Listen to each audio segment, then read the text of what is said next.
पिछले एपिसोड में हमने ताइफेन सिटी के पैलेस को देखा था, जहाँ पे हम यही को देखते हैं जो कि वहाँ पे क्वीन की सीट के ऊपर बैठी होती है और वहाँ पे जितने भी लोग होते हैं वो उसको क्वीन कहकर ग्रीट कर रहे होते हैं। तभी वहाँ पे यही उसके सामने एक बंदे जिसका नाम वेचेन होता है उससे बोल रही होती है, तुम तो फिनिक्स गिल्ड के कमांडर हो ना, और फिनिक्स गिल्ड के अंदर इस सिटी के सबसे पावरफुल सोल्जर्स हैं जिनको तुम लीड करते हो, और अगर तुम इतने सारे स्ट्रॉन्गेस्ट सोल्जर्स को लीड करते हो तो तुम्हें सिटी की हालत के बारे में पता होगा कि सिटी में इस वक्त क्या क्राइम हो रहे हैं और सिटी की हालत इस वक्त कैसी है। तो क्या तुम मुझे बताओगे तुमने उन प्रॉब्लम्स को कितना सॉल्व किया है और तुम उन्हें किस तरह से सॉल्व कर रहे हो। यही की बातों को सुनकर वेचिन वहाँ पे समझ जाता है कि यही उससे किस बारे में बात कर रही है। यहाँ पे ये पर्सन इस सिटी का मिनिस्टर है जो कि यहाँ पे बहुत सारी जिम्मेदारियों को संभालता है, इसीलिए यही यहाँ पे इससे पूछ रही होती है कि सिटी के लिए क्या कर रहा है। फिर वेचन वहाँ पे यही को बताने लग जाता है कि उसने उस बारे में पता करने की कोशिश की है कि किसने सिटी जनरल के ऊपर अटैक करवाया था, लेकिन सिटी जनरल फू तेनियो के ऊपर जिसने भी अटैक किया था उन लोगों के बारे में उसे कुछ भी पता नहीं चल रहा है। वो लोग अचानक से कहीं पे गायब हो गए और वो अभी तक उन्हें ढूंढ नहीं पाए हैं। ऐसा कहते हुए वेचेन वहाँ पे जल्दी जल्दी यही को ये सब बताना शुरू कर देता है। वेचेन की बातों को सुनकर यही वहाँ पे बहुत ज़्यादा गुस्सा हो जाती है। फिर वो वहाँ पे जिस थ्रोन के ऊपर बैठी होती है उसके हैंड को वो अपने हाथों से ही तोड़ देती है। फिर यही वहाँ पे वेचेन से बोल रही होती है, अब चाहे जो भी हो तुम उन्हें कहीं से भी ढूंढना होगा, तुम उनके बारे में जितना हो सके सारी जानकारी निकालने की कोशिश करो और ये पता करने की कोशिश करो कि इस असैसिन के पीछे किसका हाथ है। यही की गुस्से भरी टोन को सुनकर वहाँ पे वेचेन बहुत ज़्यादा डर जाता है। फिर वो उससे बोल रहा होता है, मैं अभी जाकर अपने सारे गार्ड्स को इस चीज़ के ऊपर छानबीन करने के लिए लगा देता हूँ और मैं जल्द से जल्द कोई ना कोई रिजल्ट लेकर जरूर आऊँगा। और ऐसा कहते हुए वेचेन फिर वहाँ पे यही के नेक्स्ट ऑर्डर का इंतजार कर रहा होता है। फिर हम वहाँ पे वेचेन को दिखाते हैं जो कि वहाँ पे मन में सोच रहा होता है, मुझे इसके पास से जो ऑरा महसूस हो रहा है वो बहुत ही ज़्यादा खतरनाक है। मैं एक बहुत ही पावरफुल वॉरियर हूँ, लेकिन मुझे भी इसके ऑरा को संभालने में बहुत ज़्यादा दिक्कत हो रही है। मैंने कभी नहीं सोचा था कि इतने साल दूर रहने के बाद ये जब वापस लौट कर आएगी तो ये इतनी पावरफुल हो जाएगी। यहाँ पे वेचेन यही के बारे में बात कर रहा होता है और यहाँ पर उसकी बातों का सीधा सा मतलब इतना होता है कि वो जब यहाँ पे दोबारा लौट कर आई है तो अब वो उसकी पावर इतनी ज़्यादा बढ़ चुकी है कि वो भी उसकी पावर्स को नहीं सह सकता है। यहाँ पे अगर हम यही के बैकग्राउंड की बात करें तो यही अपने पिछले जन्म में एम्प्रेस यही थी जो कि हेवनली वर्ल्ड के ऊपर राज करती थी या इमोर्टल वर्ल्ड के ऊपर राज करती थी, लेकिन इस जन्म में जब वो दोबारा जहाँ पे वापस से रिकार्नेट हुई है तो वो यहाँ पे जिस एम्पायर के अंदर अभी रुकी हुई है वो वहाँ की प्रिंसेस है और यही का यहाँ पे असली नाम प्रिंसेस लीसिया है। और यहाँ पे इस स्टोरी में ये कुछ इंपॉर्टेंट पॉइंट्स बताए नहीं गए हैं, लेकिन मैं आपको बता देता हूँ। यहाँ पे यही की जो ये प्रिंसेस वाली आइडेंटिटी है इसके बारे में तियान को बिल्कुल भी नहीं पता है, और तियान जब वहाँ पे यही से मिला था तब यही ने उसे अपना नाम ली सीयूई बताया था ताकि वो अपनी प्रिंसेस वाली आइडेंटिटी को तियान से छुपा सके। और जब वो वहाँ पे हस्बैंड वाइफ बन गए तो उसने फिर अपनी इस एम्पायर को छोड़ दिया था और तियान के साथ वहाँ पे रहने लग गई थी ताकि वो तियान के साथ अपनी एक हैप्पी लाइफ गुजार सके। लेकिन अब जब यही के पास उसके पास्ट लाइफ की मेमोरी आ चुकी है और वो जानती है कि वो अपनी पास्ट लाइफ में हेवनली एम्प्रेस यही थी, अपनी पास्ट लाइफ को जानने के बाद भी यही वहाँ पे तियान के साथ रहना चाहती थी और एक नॉर्मल ज़िंदगी गुजारना चाहती थी ताकि उसके साथ रहने के बाद वो कुछ टाइम अपनी एनर्जी को जुटा सके और वापस पावरफुल हो सके और अपने उन सभी रिवेंज को पूरा कर सके।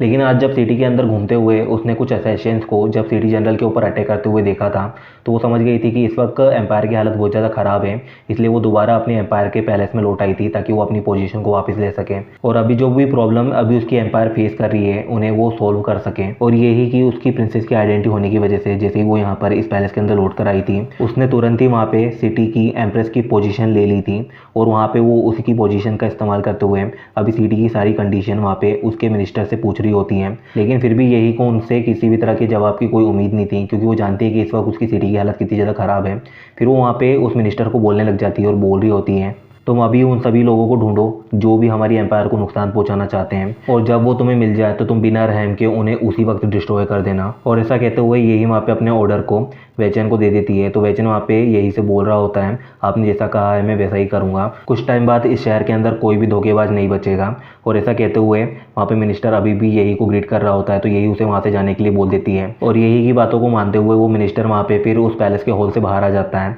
और जैसे ही वो मिनिस्टर वहाँ पे पैलेस के हॉल से बाहर आता है वो मन में सोच रहा होता है, इस लड़की ने तो मुझे बहुत ही ज़्यादा डरा दिया था, मुझे तो लगा था कि आज मैं मर ही जाऊँगा, आखिर इतनी ज़्यादा पावरफुल कैसे हो गई है। फिर वो वहाँ पे मन भी सोचने लग जाता है, जब से ये वापस लौट के आई है ये बहुत ही ज़्यादा पावरफुल हो गई है और अब मुझे नहीं लगता है कि इसकी क्वीन की पोजीशन को कोई इससे छीन सकता है, इसलिए मेरे लिए अच्छा यही होगा कि मैं हमेशा इसकी गुड लिस्ट में रहूँ। और जहाँ तक मुझे इसकी बातों से लगता है सिटी जनरल के ऊपर हुए अटैक को लेकर ये बहुत ही ज़्यादा सीरियस है, तो मुझे इसके ऊपर जल्दी कुछ ना कुछ करना होगा और वो आगे चलकर मुझे सिटी जनरल से भी अच्छी फ्रेंडशिप बना के रखनी होगी ताकि मैं इसका भरोसा और भी ज़्यादा जीत सकूँ। जब मिस्टर वेचन वहाँ पे ये सब सोच रहे होते हैं तभी वहाँ पे एक वो लड़की होती है जो कि उसके पास आती है और बोल रही होती है, मिनिस्टर वेचन, आप इतना क्या सोच रहे हो? अगर मेरी सिस्टर ने आपको परेशान किया है तो उससे निपटने में मैं आपकी मदद कर सकती हूँ। और ऐसा कहते हुए हमें वहाँ पे एक लड़की को दिखाते हैं जो कि वहाँ पे अचानक से मिनिस्टर के सामने आ जाती है और उसको वहाँ पे परेशान देखते हुए उससे बोल रही होती है। उस लड़की की बातों सुनकर वहाँ पे वेचन बहुत ही ज़्यादा परेशान हो जाता है। फिर वो उससे बोल रहा होता है, प्रिंसेस ली वेनिया, आपको ये सब करने की कोई ज़रूरत नहीं है, मुझे एम्प्रेस से कोई दिक्कत नहीं है, उन्होंने मुझे जो काम दिया है उसे मैं आराम से हैंडल कर लूँगा,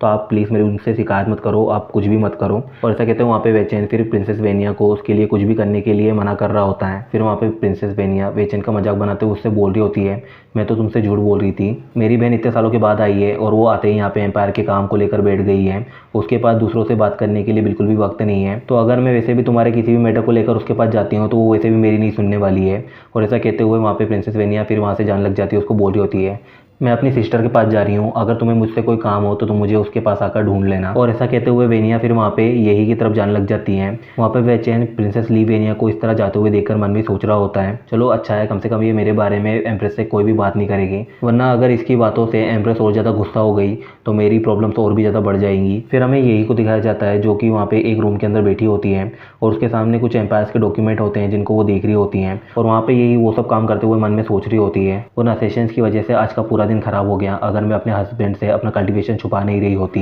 तो मुझे कभी भी भीड़ का सहारा लेते हुए वहाँ से नहीं निकलना होता और यहाँ पर नहीं आना पड़ता। लेकिन चलो इस बात का शुक्र है कि हस्बैंड को कुछ भी नहीं हुआ, वो अब बिल्कुल ठीक है और अभी उसको इन सब चीज़ों के बारे में कुछ भी पता नहीं है। लेकिन आज के इस हादसे में हस्बैंड को कुछ भी हो सकता था, मैं इस मामले को ऐसे ही नहीं जाने दे सकती हूँ। और यही सब सोचते हुए यही का मूड वहाँ पे बहुत ज़्यादा ख़राब हो जाता है और वो वहाँ पे जो भी काम कर रही होती है वो बहुत ज़्यादा गुस्से में कर रही होती है। तभी वहाँ पे प्रिंसेस ली विनिया वहाँ पर आती है और वहाँ पे यही से बोल रही होती है, सैनफेंग किंगडम की डिग्निफाइड क्वीन, जो कि इतनी ज़्यादा खूबसूरत है कि कोई अगर उसको एक बार देख ले तो वो उसी के सपनों में डूब जाए, वो और किसी के सपने देख रही है, आखिर ये कैसे हो सकता है। फिर वो वहाँ पे अपनी सिस्टर को चिढ़ाते हुए उससे बोल रही होती है, लगता है मेरी बहन सचमुच उस इंसान से बहुत ही ज़्यादा प्यार करती है। जब यही वहाँ पे वेनिया को देखती है तो उससे बोल रही होती है, वेनिया तुम यहाँ पे क्या कर रही हो? तो वेनिया उसको बोल रही होती है, सिस्टर मैं तो ये चीज़ लेकर आई थी जो तुमने मंगाया था, तुमने कहा था तुम्हें ये ज़रूरत है तो मैं इसे लेकर आ गई। तब वो अपने हाथों में किसी तरह के बॉक्स को वहाँ पे यही को दिखा रही होती है, तो फिर यही वहाँ पे उस बॉक्स को ले लेती है और बोल रही थी, अच्छा हुआ तुम इसे ले आई, मैं अपना काम ख़त्म करने के बाद खुद जाकर इसे लेने वाली थी। यही के हाथ में जो बॉक्स होता है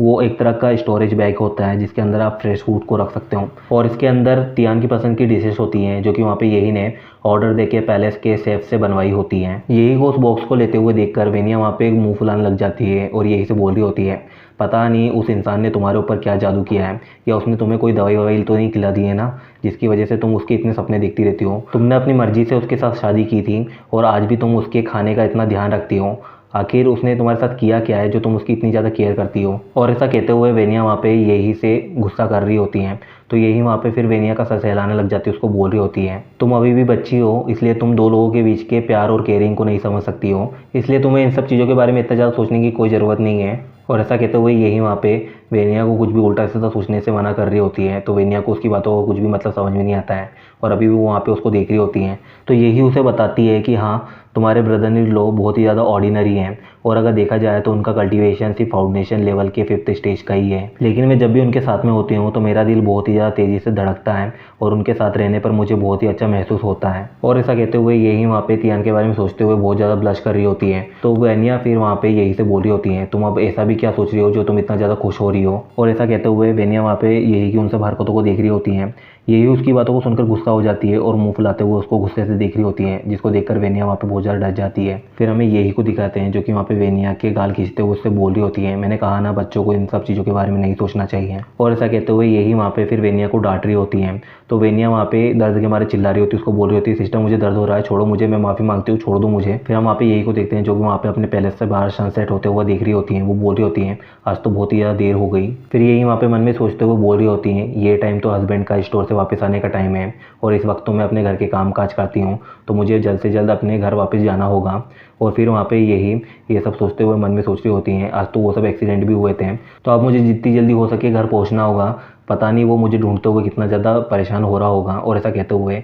यही वहाँ पे तियान के बारे में सोच रही होती हैं कि वो अभी तक अपने काम में इतनी ज़्यादा बिजी हो गई थी कि उसको तियान का ख्याल ही नहीं रहा। फिर हम वहाँ पे वेनिया को देखते हैं जो कि वहाँ पे अपने गालों के दर्द की वजह से वहाँ पे चिल्ला रही होती हैं। फिर जब वो अपनी सिस्टर की तरफ देखती है तो वो वहाँ पे नहीं होती है और बोल रही होती है सिस्टर ये कहाँ चली गई। फिर वो जब अपने गेट की तरफ देखती है तो देखती हैं उसकी सिस्टर बहुत ही तेज़ी से भागते हुए उसके पहले से बाहर जा रही होती है। उसको देखकर उसे समझ में नहीं आता है कि आखिर ये सब क्या चल रहा है और वो मन में सोच रही होती है ये इतनी तेज़ी से क्यों भाग रही है और ये इतनी ज़्यादा परेशान क्यों है, क्या यही बड़ों की ज़िंदगी है। और ऐसा सोचते हुए वेनिया वहाँ पे अभी भी यही को भागते हुए देख रही होती हैं। फिर वो वहाँ पे अपने शरीर की तरफ देखने लग जाती है और बोल रही होती है एक लड़की के जिस तरह के फीचर्स होने चाहिए उसके हिसाब से मेरी बॉडी परफेक्ट है, तो मैं एक लड़की ना होकर एक बच्ची कैसे हो सकती हूँ। और वहाँ पे वेनिया चिल्लाते हुए बोल रही होती हैं लगता है इन लोगों को समझ में नहीं आता कि मैं अब बड़ी हो चुकी हूँ। फिर हमें तियान के घर को दिखाते हैं जहाँ पे तियान इधर उधर टहलते हुए बहुत ज़्यादा परेशान होता है और बोल रहा होता है आखिर वाइफ कहाँ चली गई, मैंने तो सब जो देख लिया, आखिर वो कहाँ हो सकती है, वो अकेली है, वो इस वक्त कैसी होगी, कहीं वो कहीं भटक तो नहीं गई, उसे इस वक्त आ जाना चाहिए था।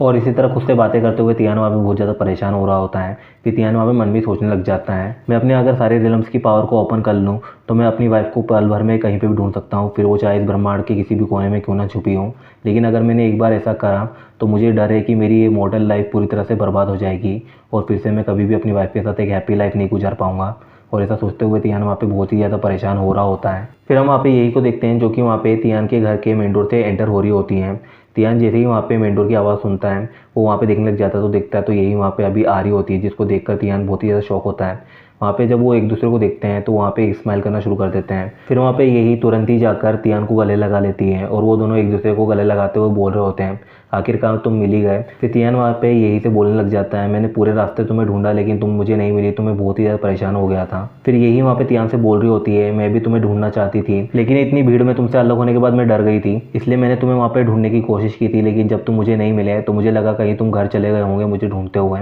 इसलिए मैं भी तुरंत घर आ गई क्योंकि मुझे डर था कि तुम जब घर आओगे और मुझे यहाँ पे नहीं देखोगे तो तुम बहुत ज़्यादा परेशान होगे। तियान वहाँ पे यही की बातों सुनकर उसे तुरंत ही वहाँ पे अपने सीने से लगा लेता है और मन में सोच रहा होता है आज जो कुछ भी हुआ उसकी वजह से मेरी वाइफ बहुत ही ज़्यादा परेशान है, इसके पीछे जो कोई भी है अब वो मेरे हाथ से नहीं बचेगा। फिर तियान अपनी पावर का इस्तेमाल करते हुए उस असैसिन की मेमोरी को देखने लग जाता है जिसे उसने अपनी एनर्जी से मार दिया होता है और बोल रहा होता है मुझे इन सब चीज़ों के पीछे जो कोई भी है उस तक पहुँचना ही होगा, उसने जो कुछ भी किया है उसकी सज़ा तो उसे मिलेगी।